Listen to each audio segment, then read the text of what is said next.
En mi boda, mi padre dijo que las sillas de ruedas no pertenecen a la pista de baile. Cuando mi padre se levantó durante la recepción de mi boda en aquella hermosa hacienda de Cuernavaca, todos esperaban un brindis emotivo. En su lugar, soltó una bomba. Dijo: nunca bailé el vals de padre e hija con ella, porque las sillas de ruedas no pertenecen a las pistas de baile. ¿Qué acabas de decir? Me quedé paralizada en la mesa principal, luciendo mi vestido de novia con bordados tradicionales, mientras mi padre, Ricardo, sostenía el micrófono con una copa de tequila en la mano y 200 invitados lo miraban horrorizados. Mi nuevo esposo Mateo me apretó la mano con fuerza bajo el mantel bordado mientras mi padre continuaba con su discurso, que había comenzado dulce, hablando de mi infancia, pero que se había transformado en algo completamente distinto y cruel. Solo estoy siendo honesto. Todos esos festivales escolares del Día del Padre y bailes de graduación. Nunca participé porque se hubiera visto ridículo. Ricardo tomó un trago largo de su caballito de tequila. Imaginen a un hombre hecho y derecho empujando una silla de ruedas en círculos mientras otros padres realmente bailaban el vals con sus hijas. Mi tía Catalina se levantó bruscamente de su mesa, tirando su servilleta. Ricardo, siéntate ahora mismo. Pero él siguió hablando como si estuviera orgulloso de su supuesta valentía. Ella quería hacerlo con tantas ganas en la preparatoria, me lo pedía cada año para el baile de graduación. Él se rió como si fuera un chiste gracioso que solo él entendía. ¿Se imaginan a mí empujando su silla mientras todos miraban y sentían lástima por nosotros? Fue entonces cuando mi madre, Elena, finalmente intentó arrebatarle el micrófono. Pero papá lo apartó bruscamente. Elena, no. Alguien tiene que decir lo que todos están pensando. Ricardo miró alrededor del salón decorado con papel picado y flores de cempasúchil. Todos sabemos que esta boda es diferente debido a su situación. Mateo es un santo por asumir esta carga. Mateo se levantó furioso, con la cara roja de coraje. ¿Asumir qué carga? Me estoy casando con la mujer que amo. Papá se rió con cinismo. Por favor, hijo, todos sabemos que podrías haber tenido a cualquiera, alguien que pudiera bailar el jarabe tapatío en su propia boda. Hizo un gesto despectivo hacia mí, sentada en mi silla de ruedas que tenía flores tejidas entre los rayos. En cambio, estás aquí con alguien que ni siquiera puede caminar hacia el altar correctamente. Mi dama de honor, Jimena, le arrebató el micrófono de las manos. Eres repugnante. Absolutamente repugnante. Papá intentó recuperarlo. Soy su padre. Tengo derecho a hablar en su boda. Fue entonces cuando mi hermana menor, Laura, caminó hacia él con pasos firmes. Tú no tienes derechos aquí. Los perdiste cuando te negaste a ser un verdadero padre. Laura tenía 13 años cuando tuve el accidente automovilístico en la carretera a Acapulco que me dejó paralizada, y ella había visto a papá distanciarse desde entonces. ¿Recuerdas cuando le dijiste a mamá que tener una hija discapacitada era vergonzoso? Mamá empezó a llorar en su mesa, cubriéndose la cara. Yo nunca dije eso, protestó él. Pero Laura sacó su teléfono celular. Tengo los mensajes de texto. ¿Se los enviaste a mamá? ¿Debería leérselos a todos? No esperó permiso. Elena, no puedo ir a otro evento escolar con todos mirándonos. Es humillante. Laura deslizó la pantalla. Aquí hay otro. Tal vez ella debería hacer la escuela en línea. Así no tengo que ver las miradas de lástima de los otros padres a la hora de la salida. Todo el salón quedó en un silencio sepulcral, excepto por el llanto de mamá. Papá intentó defenderse. Eso fue justo después del accidente. Me estaba adaptando. Finalmente hablé, con la voz temblorosa pero clara. El accidente fue hace 10 años, papá. Has tenido una década para adaptarte. Me miró con esa extraña mezcla de ira y disgusto que conocía tan bien. Ipslo me adapté. Pagué por todo. Las facturas médicas de 2 millones de pesos, la silla importada, y las modificaciones en la casa de las Lomas. El padre de Mateo, el señor Roberto, se puso de pie. ¿Quieres crédito por hacer el mínimo indispensable como padre? Caminó hacia papá con autoridad. Mi hijo me contó cómo trataste de disuadirlo de proponerle matrimonio. Todos jadearon y Mateo me apretó la mano aún más fuerte. ¿Tú qué? Papá se encogió de hombros. Estaba cuidando de él, asegurándome de que entendiera en qué se estaba metiendo. Miró a Mateo. Una vida de limitaciones. Sin excursiones al Nevado de Toluca, sin bailar cumbias en las fiestas, sin una vida normal.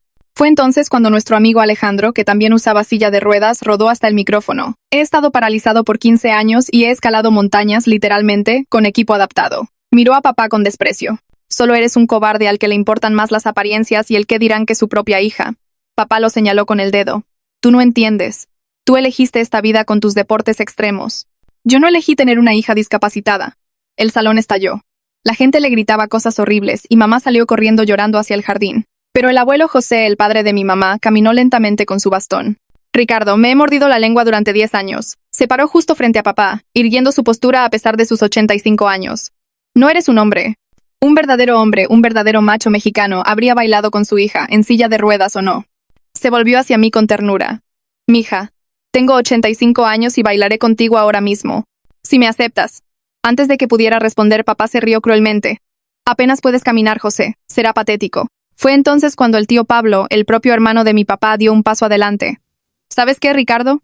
Después de esta noche no eres bienvenido en ningún evento familiar. La cara de papá cambió. ¿Qué? El tío Pablo asintió. Tuvimos una votación familiar el mes pasado. Mamá, yo, la tía Susana, todos. Estás fuera. Papá parecía sorprendido. La voz de Pablo cortó el silencio como un vidrio rompiéndose. Mi abuela nos reunió a todos hace 3 semanas, justo después de la cena de ensayo, cuando Ricardo dijo que no debería vestirme de blanco porque las novias discapacitadas parecen estar jugando a disfrazarse. Cada persona del lado de la familia de papá votó de la misma manera. No más navidades con él. No más cumpleaños. No más carnes asadas los domingos en casa de la abuela. Ricardo abrió la boca, pero Pablo siguió hablando sobre él. La Navidad es en mi casa este año y no estás invitado. El Día de las Madres es con mamá y no estarás allí. Su fiesta de 80 años en marzo. Y tu nombre no está en la lista de invitados. La cara de Ricardo pasó de pálida a roja brillante en segundos. Se abalanzó hacia adelante como si fuera a agarrar a Pablo, pero Mateo y Roberto se movieron más rápido. Se interpusieron entre ellos y todo el cuerpo de Mateo se tensó. Ricardo comenzó a gritar sobre traición y emboscadas y cómo todos se estaban uniendo contra él solo por ser honesto. Mateo se inclinó lo suficientemente cerca como para que sus caras casi se tocaran. Su voz salió tranquila y mortalmente seria. Si das un paso más hacia alguien aquí, personalmente me aseguraré de que te arrepientas por el resto de tu vida. Todo el salón quedó en silencio. Incluso los meseros se congelaron con los platos de mole en las manos. Me di cuenta de que Mateo se había estado conteniendo todo este tiempo por mí. Había estado dejándome manejarlo a mi manera, pero estaba listo para destruir a mi padre si era necesario. Mis manos temblaban mientras agarraba mis ruedas y me empujaba hacia adelante. Mateo retrocedió de inmediato, pero se mantuvo lo suficientemente cerca como para que pudiera sentirlo allí. Miré a Ricardo y mi voz salió más fuerte de lo que esperaba. Deja de hacerte la víctima. Pasé 10 años tratando de ser lo suficientemente buena para ti. Calificaciones perfectas en la preparatoria, beca completa para el Tecnológico de Monterrey, trabajo en la firma de marketing antes de graduarme. Hice todo bien y aún así actuabas como si fuera algo de lo que avergonzarse. El salón permaneció en silencio excepto por mi voz, y podía ver gente llorando en sus mesas. 10 años tratando de demostrar que valía la pena ser amada aunque ya no pudiera caminar. 10 años viéndote hacer muecas cuando la gente preguntaba por mí. 10 años de ti encontrando excusas para no venir a mis eventos de trabajo o conocer a mis amigos porque no querías ser visto conmigo. La cara de Ricardo se torció en algo feo. Dijo que él me mantuvo, que pagó mis gastos y que eso debería contar para algo. Me reí y sonó amargo incluso para mí. Pagar cosas es el mínimo absoluto de ser padre. No te dan una medalla por hacer lo que se supone que debes hacer. Laura caminó a mi lado, y su voz temblaba de ira. La idea de papá de proveer era pagar por cosas mientras se quejaba de cada gasto, hasta del último centavo, haciéndome sentir culpable por necesitar una silla de ruedas mejor. Suspirando ruidosamente cuando tuvimos que modificar el baño, actuando como si cada adaptación fuera una carga enorme, una carga que él tenía que cargar. Ella sacó su teléfono de nuevo y buscó mensajes antiguos. Su voz se quebró mientras leía. Desearía que el accidente la hubiera matado en lugar de dejarme con una hija discapacitada con la cual lidiar. Mamá hizo un sonido horrible, como un grito ahogado, y comenzó a llorar más fuerte. Varios invitados gritaron en shock y disgusto. La cara de Ricardo se puso completamente blanca. Trató de decir que solo estaba desahogándose en un momento oscuro y que todos dicen cosas que no sienten cuando están estresados. El abuelo José caminó hacia adelante lentamente, con su bastón golpeando contra el suelo de loseta. Se detuvo justo frente a Ricardo y lo miró como si estuviera mirando a un extraño. Los hombres de verdad no desean la muerte de sus hijos, ni siquiera en sus momentos más oscuros. Ni siquiera cuando las cosas son difíciles. Se giró ligeramente para mirar a mamá. Crié a Elena para ser más fuerte que esto. Estoy avergonzado. No intervine antes cuando vi cómo trataba a nuestra niña. La tía Catalina se puso de pie en su mesa y su voz sonó clara y fuerte. Elena, mis hermanas y yo hemos estado planeando esto durante meses. Tenemos un departamento listo para ti en la colonia Roma, un abogado pagado, dinero reservado y un sistema de apoyo esperando para cuando estés lista para dejarlo. Ricardo se dio la vuelta tan rápido que casi tiró una silla. Miró a mamá con la traición escrita en toda su cara. Exigió saber si ella realmente estaba planeando dejarlo. Mamá se levantó lentamente y se limpió la cara con manos temblorosas. No puedo hacer esto más, Ricardo. Verte humillar a nuestra hija en su propia boda es la gota que derramó el vaso. He terminado de poner excusas por ti. He terminado de pedirle a ella que entienda tu perspectiva. He terminado de fingir que esto es normal. Ricardo intentó caminar hacia mamá, pero Pablo y Roberto lo bloquearon de nuevo. Su voz se quebró y sonó desesperado. ¿Cómo puedes elegirla a ella sobre mí después de 28 años de matrimonio? La voz de mamá salió firme aunque las lágrimas corrían por su rostro. No estoy eligiendo entre ustedes. Estoy eligiendo dejar de permitir tu crueldad. Hay una gran diferencia. Ella presionó su mano contra su pecho. Me avergüenzo de cada vez que permanecí en silencio. Cada vez que puse excusas por tu comportamiento. Cada vez que le pedí a nuestra hija que fuera paciente contigo en lugar de exigirte que fueras un mejor padre. Le fallé al protegerte y no lo haré más. Sol, la organizadora de bodas, se levantó y anunció con voz fuerte y clara que seguiríamos adelante con la recepción y que Ricardo necesitaba irse inmediatamente. Ricardo se negó y dijo que era la boda de su hija y que tenía derecho a estar aquí. Alejandro rodó junto a mí y miró a Ricardo con total desprecio. Perdiste el derecho a llamarte su padre hace años. La biología no te hace padre cuando rechazas activamente a tu hijo. Varios otros invitados se levantaron de sus mesas y avanzaron. Crearon un muro humano entre Ricardo y la mesa principal. Podía ver amigos de la universidad, primos de Mateo y gente del trabajo, todos parados juntos para protegerme. Sol apareció de alguna parte con 2 guardias de seguridad en trajes oscuros. Le dijo a Ricardo con voz profesional que necesitaba abandonar las instalaciones ahora. Ricardo argumentó que él pagó la mitad de esta boda, así que nadie podía echarlo. Mateo sacó su teléfono y lo levantó para que todos pudieran ver la pantalla. Mostró el recibo bancario probando que él y sus padres pagaron los 500,000 pesos de la fiesta porque Ricardo se negó a contribuir una vez que se enteró de las modificaciones de accesibilidad del lugar. La boca de Ricardo se abrió y se cerró, pero no salieron palabras. Su última excusa se desmoronó allí mismo frente a 200 testigos. Los guardias de seguridad se acercaron con las manos listas. Ricardo se volvió hacia mí una última vez con lágrimas falsas en los ojos. Dijo que yo era su niña, su princesita, y que me amaba a pesar de mi discapacidad. Trató de reescribir 10 años de rechazo allí mismo frente a todos los que acababan de escuchar la verdad. Lo miré directamente a la cara y mi voz salió clara y firme. Ya no soy tu niña. Soy una mujer adulta a la que le fallaste. Tu versión del amor se siente exactamente como odio. Laura se paró a mi lado de nuevo. El amor real no viene con condiciones sobre cómo funciona tu cuerpo. El amor real no te hace sentir roto por existir. Mamá cruzó el salón lentamente mientras Ricardo se quedaba allí luciendo como si alguien acabara de abofetearlo. Se detuvo justo frente a él y su voz salió tranquila pero firme cuando le dijo que empacaría sus cosas y las enviaría a donde él quisiera. La mano de Ricardo salió disparada y agarró su brazo con tanta fuerza que ella hizo un pequeño sonido de dolor. La tía Catalina se movió más rápido de lo que jamás la había visto moverse y jaló a mamá lejos de él, mientras el tío Pablo se interponía entre ellos y advertía a Ricardo que no la tocara de nuevo. Los guardias de seguridad finalmente intervinieron y cada uno tomó a Ricardo por un brazo. Él trató de soltarse y comenzó a protestar que esta era la boda de su hija y nadie podía echarlo. Su voz se hizo más fuerte mientras lo llevaban hacia la salida y seguía diciendo que tenía derechos y que todos estaban exagerando. Vi a los guardias apretarle los brazos con más fuerza cuando trató de torcerse para soltarse, y uno de los guardias le dijo que podía irse por su propio pie o lo sacarían cargando.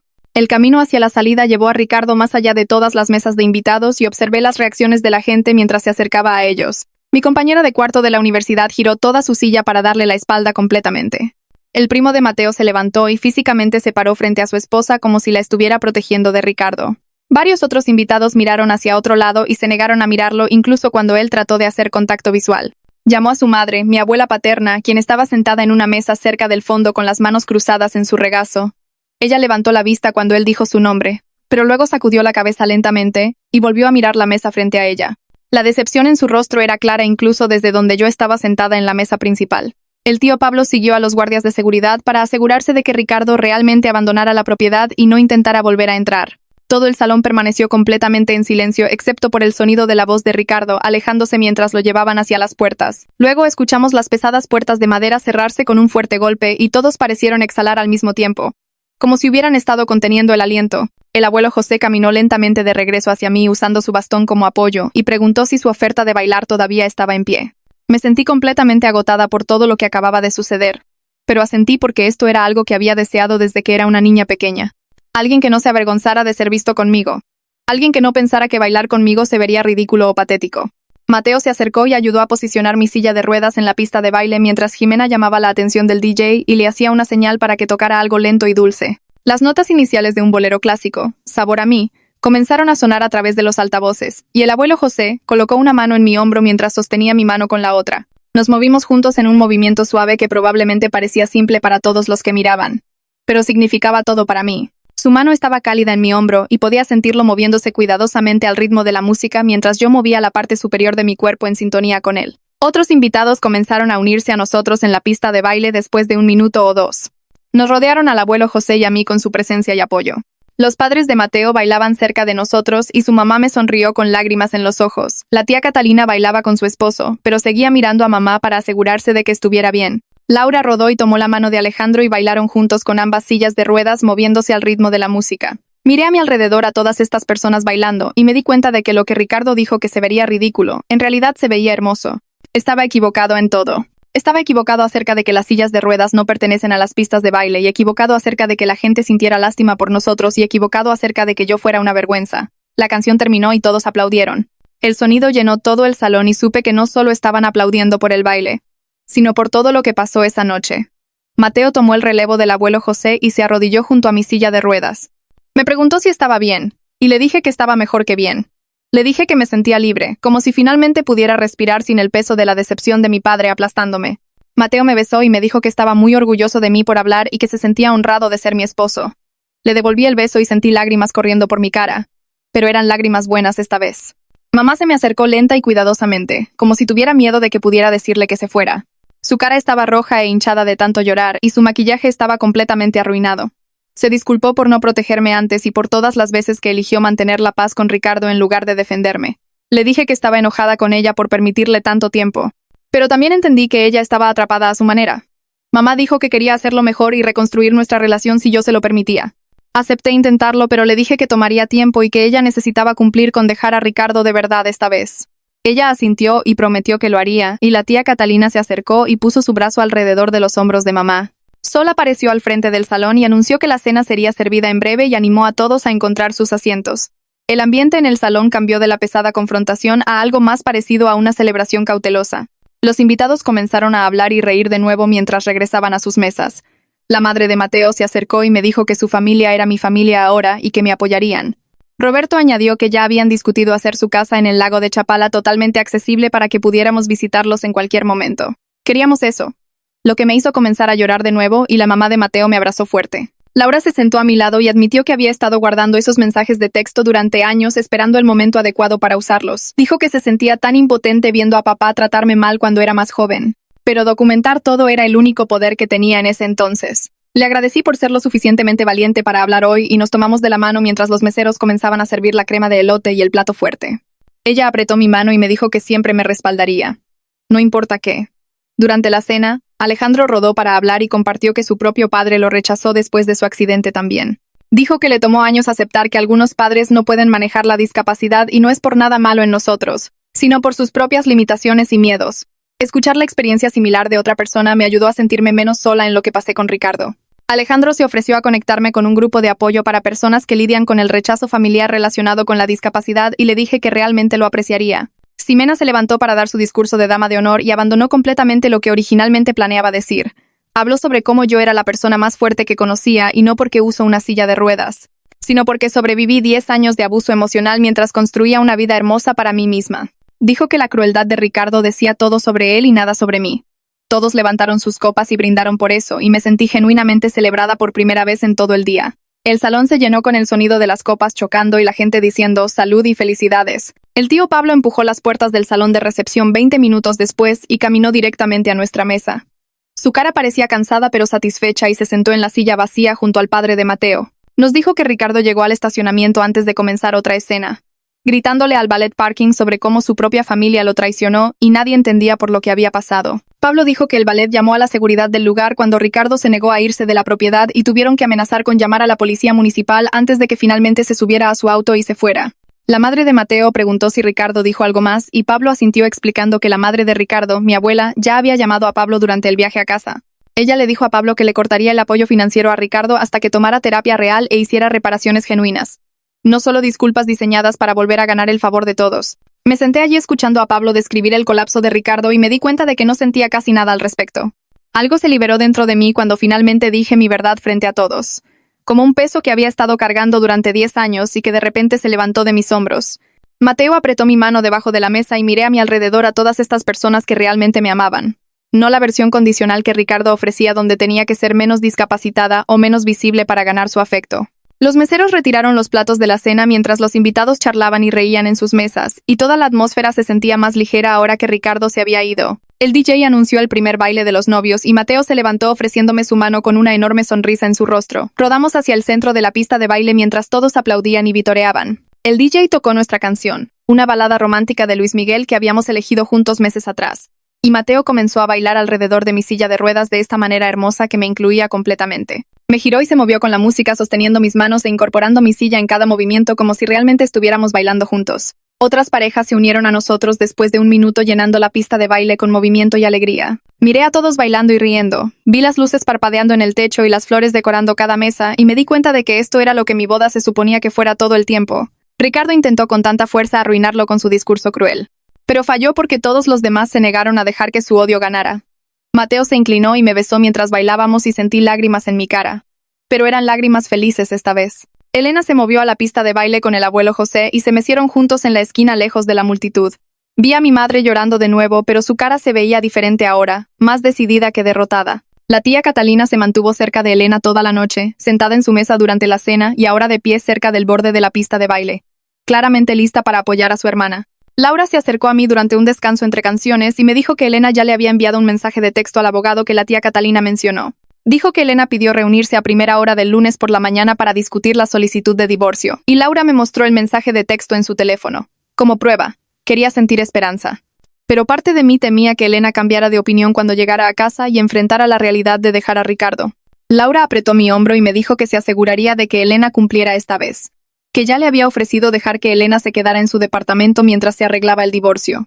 El compañero de cuarto de la Universidad de Mateo se levantó para dar un discurso agarrando el micrófono de la cabina del DJ. Empezó a hablar sobre cómo Mateo no se callaba sobre mí antes de que empezáramos a salir.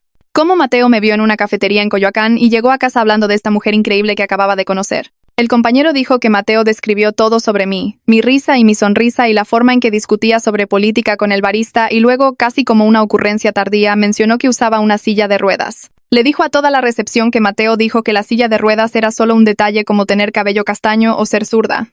Algo que era parte de mí pero no me definía. Varios invitados se rieron de las historias divertidas sobre el enamoramiento temprano de Mateo, y algunas personas lloraron por la dulzura de su devoción incluso antes de que hubiéramos tenido nuestra primera cita. Miré a Mateo sentado a mi lado y me enamoré de él de nuevo, agradecida de que me viera como una persona completa desde el principio. La recepción comenzó a disminuir alrededor de la 1 de la mañana y los invitados se acercaron para despedirse. Tantas personas se disculparon por no hablar sobre Ricardo antes, por quedarse en silencio durante las reuniones familiares cuando hacía comentarios crueles o me excluía de las actividades. Les dije que apreciaba su apoyo ahora, y que eso era lo que más importaba. Varios familiares de Mateo me llevaron aparte discretamente, y mencionaron que tenían preocupaciones sobre Ricardo desde el principio, pero no querían interferir en asuntos familiares ajenos. La tía de Mateo dijo que notó cómo Ricardo nunca me miraba durante las cenas familiares, cómo hablaba de mí como si no estuviera en la habitación. Su tío admitió que discutieron el comportamiento de Ricardo en sus propias reuniones familiares, preocupados por cómo me afectaba, pero inseguros de si debían decir algo. Me di cuenta de que el comportamiento de Ricardo era obvio para todos, excepto para nosotras que estábamos atrapadas en el sistema familiar con él. Demasiado cerca para ver claramente qué tan mal estaban las cosas realmente. Elena me encontró cerca del guardarropa y me dio un fuerte abrazo. Prometió que realmente iba a dejar a Ricardo esta vez. Que verlo tratar de destruir mi día de boda le hizo ver claramente qué tipo de hombre es. La abracé de vuelta, pero no dije nada porque había escuchado esta promesa antes. Elena se separó y me miró directamente a los ojos diciéndome que sabe que no le creo, pero que lo dice en serio esta vez. Laura se acercó con las llaves de su auto y le dijo a Elena que necesitaban ir a empacar lo esencial mientras Ricardo todavía estaba donde sea que haya ido después de dejar el lugar. La tía Catalina la siguió hacia la salida diciéndole a Elena que ayudaría a empacar y que ya tenía el número del abogado programado en su teléfono. Vi a mi madre irse con mi hermana y mi tía sintiendo esta mezcla complicada de esperanza y escepticismo. Quería creer que Elena realmente cumpliría, pero también sabía que se había quedado con Ricardo durante casi 30 años a pesar de todo. Mateo se acercó detrás de mí y envolvió sus brazos alrededor de mis hombros diciéndome que lidiaríamos con lo que fuera que pasara con Elena juntos. Mateo y yo nos quedamos hasta el final, no queriendo perdernos ni un solo momento de nuestra celebración recuperada. Los últimos invitados salieron poco a poco alrededor de las 2 de la mañana y ayudamos a los meseros a recoger los centros de mesa y artículos personales. Sol nos encontró cerca de la mesa principal y nos dijo que quería agradecernos por dejarla ser parte de nuestro día especial. Dijo que ha estado coordinando bodas durante 15 años y nunca ha visto a una familia enfrentarse a un padre abusivo como lo hizo la nuestra hoy.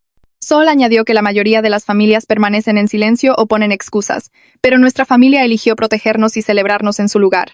Me dijo que fue un honor ser parte de nuestra boda y me di cuenta de que tenía razón sobre lo que pasó. Lo que podría haber sido un desastre total en realidad se convirtió en este poderoso momento de verdad y liberación, donde todos finalmente dejaron de fingir que el comportamiento de Ricardo era aceptable. Mateo les agradeció a ambos por manejar la crisis tan profesionalmente, por mantener la recepción funcionando sin problemas a pesar del caos que Ricardo creó. Mateo y yo salimos al estacionamiento donde su auto estaba decorado con letreros de recién casados y latas atadas a la defensa. Alguien había escrito mensajes de felicitaciones por todas las ventanas con pintura lavable y había flores metidas bajo los limpiaparabrisas. Mateo me ayudó a transferirme de mi silla de ruedas al asiento del pasajero y guardó mi silla en la parte trasera. Condujimos hacia nuestro hotel a través de calles vacías, pasando tiendas cerradas y casas oscuras. Me sentía agotada pero genuinamente feliz. Más ligera de lo que me había sentido en años, como si hubiera estado cargando este pesado secreto sobre Ricardo y finalmente pudiera soltarlo. Mateo se estiró y sostuvo mi mano mientras conducía diciéndome que estaba tan contento de que finalmente pudiera decirle la verdad a Ricardo. Dijo que nuestro matrimonio comenzaba con honestidad y apoyo familiar real en lugar de fingir que todo estaba bien. Estuve de acuerdo y añadí que estaba emocionada de construir nuestra vida juntos rodeada de personas que nos amaban completamente.